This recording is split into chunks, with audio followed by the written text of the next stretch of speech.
মাধ্যমিকের নাম্বারটা আমরা ওই 52-53 থেকে 100-তে 100 নিয়ে আসবো, সুন্দরভাবে মেনটেন করে টাইম ইউটিলাইজ করে মাধ্যমিক পরীক্ষাটাকে ভালো করে সুন্দর করে নিজের কেরিয়ার গঠন করাটা সেটা প্রায়োরিটি। ঘুরিয়ে অঙ্ক দিলেই পারি না, তখন আমি এই প্রবলেমগুলো দূর করব কি করে? মাধ্যমিকের 90% মার্কস নিয়ে আসতে পারে তার আমি স্ট্র্যাটেজিটা আজকে তোমাদেরকে বলবো, পুরোটা সলভ করো। এবার তুমি মনে করতে পারো অনেক ব্রড কোশ্চেন রয়েছে, অনেক রিপিটেড কোশ্চেন থাকে, রিপিটেড কোশ্চেন করার কোনো দরকার নেই, মেনলি টার্গেট করো। আমাকে 2-3 দিন ধরে বেশ কয়েকজন স্টুডেন্ট মেসেজ করছে টেলিগ্রামে যে ম্যাম টেস্ট পরীক্ষা হয়ে গেছে, টেস্টের রেজাল্ট বেরিয়ে গেছে, আমাদের টেস্টের নাম্বারটা এসছে হচ্ছে 88, 90-এ 88 গুড নাম্বার, কারো হচ্ছে 74, 76, আবার কারুর এসছে 50, 52, 53, আবার কারুর এসছে 40-রও কাছাকাছি। তো আমি প্রত্যেকটা স্টুডেন্টকে মেসেজ করেছি এবং প্রত্যেকটা স্টুডেন্টকে মেসেজ বলেছি, রিপ্লাই করেছি। এবার ইন্ডিভিজুয়াল এতজন স্টুডেন্টকে তো আর মেসেজ করা পসিবল না, তাই আমি ভাবলাম যে তোদের জন্য যদি একদম ডিরেক্ট ইউটিউবে একটা স্ট্র্যাটেজি ভিডিও বলা যায় যে কিভাবে তোরা এই 2 মাস ইউটিলাইজ করবি। কারণ প্রত্যেকটা স্টুডেন্টের একটাই মাত্র কথা ছিল যে যারা খুব ভালো পেয়েছে তাদেরও কথা ছিল যে ম্যাম বলছে ম্যাম এটাকে কি করে আরো ইমপ্রুভ করা যায়, আর যারা একটু কম নাম্বারও পেয়েছে তারাও কিন্তু মেসেজে জিজ্ঞাসা করেছে যে ম্যাম এর থেকে আরো অনেক বেটার কি করে করা যায়। আমরা টেস্টে অতটা সিলেবাস কমপ্লিট করতে পারিনি, আমাদের অনেক সমস্যা ছিল, পুরোপুরি আমরা ভালো গাইডেন্স পাইনি, ফলে আমাদের নাম্বারটা একটু কমে গেছে। তো এটাকে ম্যাম আমরা মাধ্যমিকে 90% বা আমি একদম 100-তে 100 পেতে চাই, তাহলে এটাতে আমাদের কি কি স্টেপ ফলো করা উচিত? আর হাতে মাত্র 2 মাস রয়েছে, এই 2 মাসকে আমরা কি করে কাজে লাগাবো? অলরেডি আমাদের টেস্ট পেপার চলে এসছে, সবকটা টেস্ট পেপার আমি কিনে ফেলেছি, but test paper time maintain করে করতে পারছি না, কারণ হাতে তো মাত্র 24টা ঘন্টার মধ্যে অধিকাংশ টাইম চলে যাচ্ছে টিউশনের পেছনে, টাইম চলে যাচ্ছে অনলাইন ক্লাসের পেছনে, টাইম চলে যাচ্ছে নিজেদের ওই এবিটি এর টেস্ট পেপার করার পেছনে, নিজেদের সেলফ স্টাডিও হচ্ছে না, টেস্ট পেপারও রুটিন ওয়াইজ সলভ করা হচ্ছে না, তো পুরো একদম হচপচ সিচুয়েশন এসে গেছে। এবার আমাদেরকে ম্যাম একটু টাইম টেবিল বা একটা ছোট্ট ভিডিওর মাধ্যমে বলে দিন যে কিভাবে আমরা জিনিসটাকে টাইম মেনটেন করে পুরো টাইমটাকে ইউটিলাইজ করবে এবং মাধ্যমিকের নাম্বারটা আমরা ওই 52-53 থেকে 100-তে 100 নিয়ে আসবো, এবং সেটা কিভাবে পসিবল এই 2 মাসে।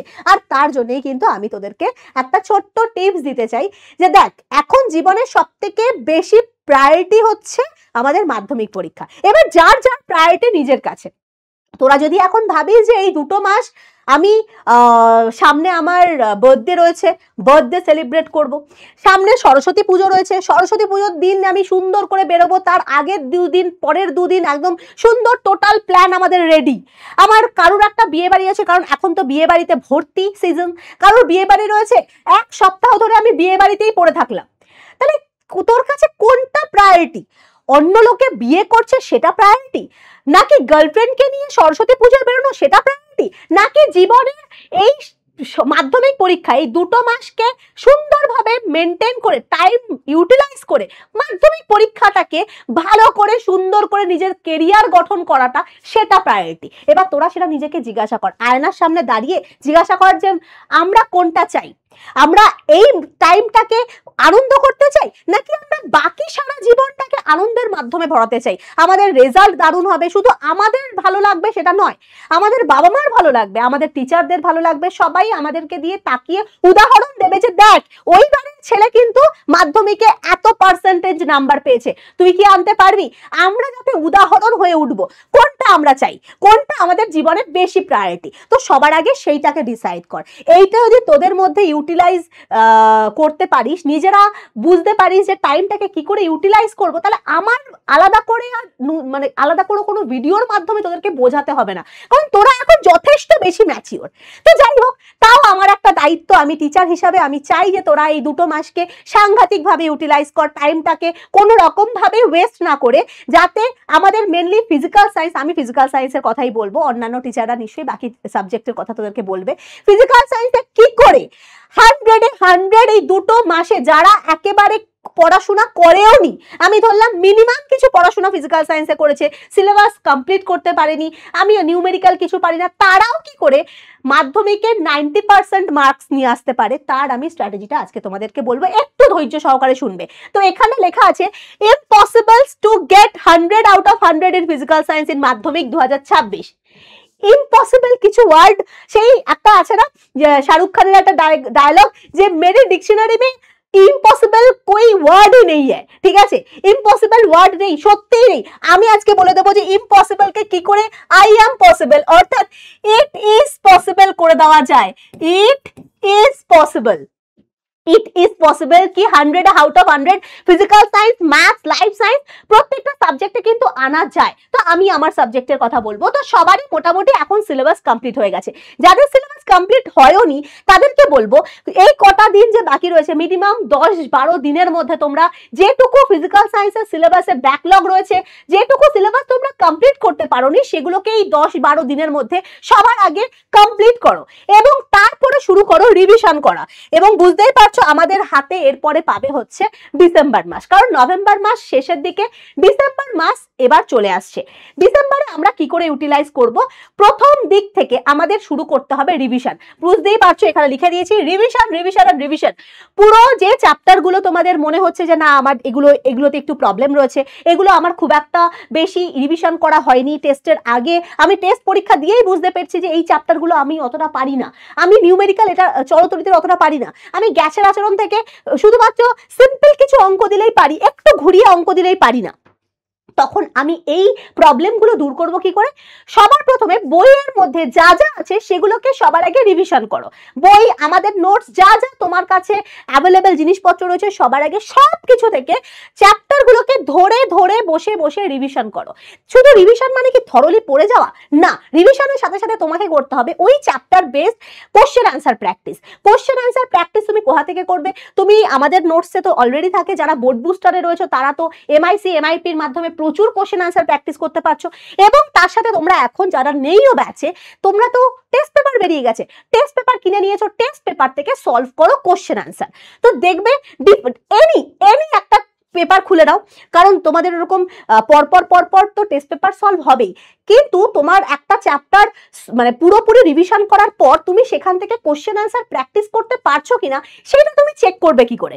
সবসময় তোমার পরীক্ষা দিয়ে যাওয়া পসিবল না। তো তখন তুমি টেস্ট পেপারের যে কোনো একটা পেজ, র্যান্ডম পেজ তুমি ওপেন করো এবং দেখো যে ওই পেজের মধ্যে গ্যাসের আচরণ চ্যাপ্টার থেকে যদি তুমি গ্যাসের আচরণটা রিভিশন করে থাকো, কোন কোশ্চেনগুলো এসছে এবং তুমি সেই কোশ্চেনগুলোর অ্যান্সার করতে পারছো কিনা না দেখে যদি বুঝতে পারো, এরকম 3-4টে র্যান্ডম পেজ খোলার পর 3-4টে বা 5টা-6টা র্যান্ডম পেজ খুলে দেখতে পারলে সেই পেজের মধ্যে যা যা অঙ্ক রয়েছে, সেই পেজের মধ্যে যা যা কোশ্চেনগুলো রয়েছে সেগুলোর তুমি কোশ্চেন অ্যান্সার প্রপারলি দিতে পারছো, তাহলে বুঝবে হ্যাঁ তোমার ওই চ্যাপ্টারের রিভিশন ডান।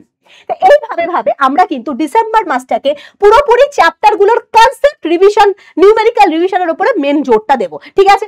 তারপরে হচ্ছে আমাদের টেস্ট পেপার সলভ করতে হবে, এটা তো আমার বলার কিছু নেই। এখন আমাদের হাতে এবিটিএ, ডাব্লিউবিটিএ, ডাব্লিউবিএইচএ সব করে টেস্ট পেপার অ্যাভেলেবেল হয়ে গেছে, দুদিন পর থেকে মধ্যশিক্ষা পর্ষদের টেস্ট পেপার অ্যাভেলেবেল হবে। তো একদম মনে করে রুটিন ওয়াইজ টেস্ট পেপার কিন্তু সলভ করতে হবে। সপ্তাহে ফিজিক্যাল সায়েন্সের মিনিমাম 2টো করে পেপার সলভ করো। আবারও বলছি, এক একটা সপ্তাহে ফিজিক্যাল, অন্যান্য সাবজেক্টও তো রয়েছে, আমি পুরোপুরি বলবো না যে 5টা সলভ করো, বলবো না, 2টো করে মিনিমাম এক একটা সপ্তাহে কিন্তু সলভ, বা 2টো করে 3টে করে হলে তো খুবই ভালো হয়, 3টে করে হলে খুবই ভালো হয়, 3টে করে ফুল পেপার। এমন নয় যে শুধু শর্ট কোশ্চেন সলভ করে গেলে, শুধু এমসিকিউ সলভ করে গেলে, না, ফুল টেস্ট পেপার সলভ করতে হবে। একটা আলাদা করে টেস্ট পেপারে খাতা করো, যেখানে যে যদি এবিটিএ করো তো এবিটিএ হেডিং দাও, দিয়ে ওইখানে এবিটিএ এর প্রতিটা পাতা নাম্বার দিয়ে পুরোটা সলভ করো। এবার তুমি মনে করতে পারো অনেক ব্রড কোশ্চেন রয়েছে, অনেক রিপিটেড কোশ্চেন থাকে, রিপিটেড কোশ্চেন করার কোনো দরকার নেই। মেনলি টার্গেট করো short question, VSA Q, numerical, এগুলোকে মেনলি টার্গেট করো। থিওরিটিক্যাল যে কোশ্চেনগুলো রয়েছে, যখন হয়তো বললো বিশ্ব উষ্ণায়ন কাকে বলে, এগুলো হয়তো তুমি অলরেডি একটা পাতায় লিখে ফেলেছো, 10 বার করে 10 পাতায় লেখার দরকার নেই, ঠিক আছে? আর তোমাদের ডিসেম্বরের লাস্টে দিতে হবে মিনিমাম 2টো মক টেস্ট। ডিসেম্বরের যখন 20 তারিখের পর চলে আসবে মোটামুটি তোমাদের সমস্ত চ্যাপ্টার রিভিশন একবার করে হয়ে যাবে এবং তোমাদেরকে শুরু করতে হবে মক টেস্ট দেওয়া। মিনিমাম 2টো তোমাকে কিন্তু ডিসেম্বরের লাস্টের দিকে মক টেস্ট দিতে হবে ফিজিক্যাল সায়েন্সের পেপারে। এবার ডিসেম্বরটাকে তুমি এইভাবে কাজে লাগালে হাতে থাকবে এবারে আর একটাই মাত্র মাস, জানুয়ারি মাস, কারণ ফেব্রুয়ারি মাসে 2 তারিখ থেকে তোমাদের অলরেডি মাধ্যমিক পরীক্ষা স্টার্ট হয়ে যাবে। তো জানুয়ারি মাসটাকে কিভাবে কাজে লাগাবো? আমাদের মেনটেন করতে হবে স্মার্ট রিভিশন টেকনিক।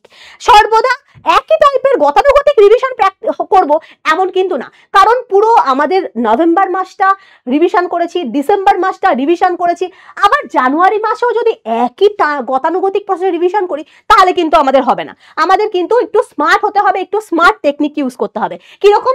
আমরা এক একটা চ্যাপ্টার থেকে অফকোর্স শর্ট নোটস আছে, রেডি করেছো, যদি না থাকে আমাদের ব্যাচে প্রোভাইড করা হয় শর্ট নোটস তোমাদের কাছে আছে, আমাদের কাছে কনসেপ্ট ম্যাপ রয়েছে, আমাদের কাছে ফর্মুলা শিট রয়েছে, আমাদের কাছে মাইন্ড ম্যাপস রয়েছে। এই চ্যাপ্টার ওয়াইজ এইরকম ভাবে একটু একটু করে রিভিশন করতে হবে। অলরেডি তোমরা সমস্ত কিছু জানো, জাস্ট একবার রিভিশন করা মানে কি একবার চোখের দেখা দেখে গেলে আচ্ছা এই চ্যাপ্টার এই জিনিস এই বাহ খুব ভালো কথা। তাহলে স্মার্ট টেকনিকে আমরা এক একটা চ্যাপ্টারকে খুব ভালো করে রিভিশন করে নেব। নেক্সট আমাদের টেস্ট পেপার সলভের পরিমাণটা কিন্তু আরো বাড়িয়ে দিতে হবে, কারণ যেহেতু টোটাল 4টে টেস্ট পেপার, যদি 4টে কেউ নাও কিনে থাকো মিনিমাম 2টো তো টেস্ট পেপার করবে, এবিটিএ আর মধ্যশিক্ষা পর্ষদ এই দুটো তো মিনিমাম করবেই। তো এই মিনিমাম 2টো টেস্ট পেপারকে কিন্তু পুরো যতগুলো পেজ রয়েছে ফিজিক্যাল সায়েন্সের সবকটা পেজ তোমাকে সলভ A to Z করতে হবে। প্রথম থেকে শেষ পেজ পর্যন্ত আমাকে, বা প্রথম কোশ্চেন থেকে শেষ কোশ্চেন কিন্তু আমাদের টোটাল কোশ্চেন সলভ করতে হবে। ফলে আমাদের কিন্তু নাম্বারটা টেস্ট পেপারের পেজের নাম্বারের সংখ্যা, অর্থাৎ উইকলি 2টো করে টেস্ট পেপার সলভ করলে, মানে 2টো করে পেজ সলভ করলে হবে না, আমাদের কিন্তু ফ্রিকোয়েন্সি বাড়াতে হবে। তো সলভ টেস্ট পেপার সেখানে উইকলি কিন্তু মিনিমাম 3টে কি 4টে করে টেস্ট পেপারের পেজ তোমাকে সলভ করতে হবে, ঠিক আছে? আর দিতে হবে প্রচুর প্রচুর মক টেস্ট। মিনিমাম তোমরা এখানে আমি নাম্বার একটা মেনশন করেছি 4টে মক টেস্ট, এর থেকে যদি 5টা মক টেস্ট হয় আরো ভালো হয়। তো টোটাল ফুল 90 মার্কসের 4টে মিনিমাম মক টেস্ট তোমরা ফিজিক্যাল সায়েন্সের উপর দেবে উইথ টাইম মেনটেন করে। টাইম মেনটেন্যান্সের খুব দরকার রয়েছে, না অনেক সময় টাইম যদি এদিক ওদিক হয়ে যায় তাহলে কিন্তু পরীক্ষার হলে কিন্তু সমস্যা দেখা যায়। তো টাইম মেনটেন করে আমাদের দিতে হবে। আর প্রত্যেকটা দিন জানুয়ারি মাসে মিনিমাম 1টা ঘন্টা করে রিভিশনের টেকনিক ফলো করতে হবে, অর্থাৎ স্মার্ট রিভিশন প্রসেস হোক। যদি কোনো জায়গায় ভুলে গিয়ে থাকো 1 ঘন্টা করে প্রতিটা দিন যেরকম অঙ্কে তোমাকে দিতে হবে ঠিক সেরকম ফিজিক্যাল সায়েন্সেও তোমাকে দিতে হবে, কারণ জানোই এই দুটো সাবজেক্টই একটু হাটকে সাবজেক্ট, তাই তো? তো মিনিমাম 1 ঘন্টা করে জানুয়ারি মাসটা আমরা পুরোপুরি প্রত্যেকটা দিন ফিজিক্যাল সায়েন্সের উপরে দেব। তার সাথে সাথে যা যা টেকনিক বললাম সেগুলোকে সলভ করব, সেইভাবে প্রসেসে করব। আমি তোমাদের গ্যারান্টি দিয়ে বলতে পারি এই টেকনিক যদি তুমি ফলো করো তোমাকে 100-এ 100, বা যারা একেবারেই কিছু পড়োনি তাদেরও 85%-এর নিচে তোমরা পাবে না, আমার গ্যারান্টি। বাস এই প্রসেস ফলো করলে উই ক্যান ডু ইট, তাই তো? উই ক্যান ডু, দেখো লেখা আছে উই ক্যান ডু। এ বাবা ডুটা ওঠেনি, ও ভাই ডুটা ওঠেনি। উই ক্যান ডু তার মানে কি দেখতে পাচ্ছিস? দেখ এখানে লেখা আছে END, তোমরাও কিন্তু END তোমরা এখানে কমেন্টসে লিখবে যে উই ক্যান ডু, অর আমরা END মানে এন্ড করে দেব, পুরো একদম এন্ড করে দেব পুরো ফিজিক্যাল সায়েন্স পেপার, পুরো ফিজিক্যাল সায়েন্স সাবজেক্টটাকে, ঠিক আছে? তো এই জিনিসগুলোকে একটু ফলো করো, তাহলে আমার মনে হয় না তোমাদের কোনো অসুবিধা হবে। বাস এইটুকুই তোমাদের বলার ছিল। আর বাই দ্য ওয়ে তোমাদের বাকিটা পুরোপুরি যদি বোর্ড বুস্টারে থেকে থাকো বাকিটা তো পুরো আমাদের দায়িত্ব, যদি নাও থেকে থাকো কোনো ব্যাপার না, আমার এই টেকনিক ফলো করো। আমি তোমাদেরকে বলছি আমার প্রমিস, আমার প্রমিস যে তোমরা মাধ্যমিকে দারুণ রেজাল্ট করবে। আর তার সাথে সাথে তোমরা কিন্তু কমেন্টসে লিখবে যে উই ক্যান ডু ইট, আমরা করতে পারবো। তো চলো বাস এইটুকুই তোমাদেরকে বলার ছিল। নেক্সট ভিডিওতে খুব তাড়াতাড়ি তোমাদের সাথে দেখা হবে। চলো টাটা, থ্যাংক ইউ।